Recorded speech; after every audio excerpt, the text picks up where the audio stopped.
Hey there, in this video, I'll show you turn off Do Not Disturb on your Android phone. If you're missing calls, text messages or app notifications, because Do Not Disturb is enabled, don't worry.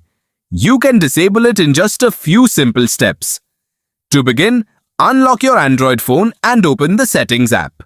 You can find it on your home screen or in the app drawer. Once you're in Settings, scroll down until you see Notifications. Then tap on it to continue.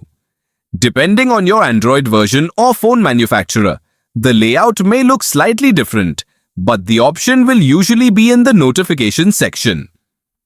Next, tap Do Not Disturb to open its settings. Here you'll see whether the feature is currently turned on.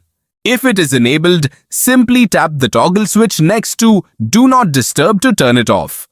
Once the switch is disabled, your phone will immediately begin receiving calls, text messages and notifications as normal. If your phone is still staying silent after turning off Do Not Disturb, check whether another feature such as Silent Mode, Focus Mode or Bedtime Mode is active, as these can also affect notifications on some Android devices. That's all there is to it. Turning off Do Not Disturb only takes a few seconds and ensures you won't miss important calls, messages, alarms, or app alerts throughout the day. Thanks for watching this video. If you found this guide helpful, don't forget to leave a like, subscribe to the channel for more Android tips and tutorials, and turn on notifications so you never miss our latest videos. See you in the next one.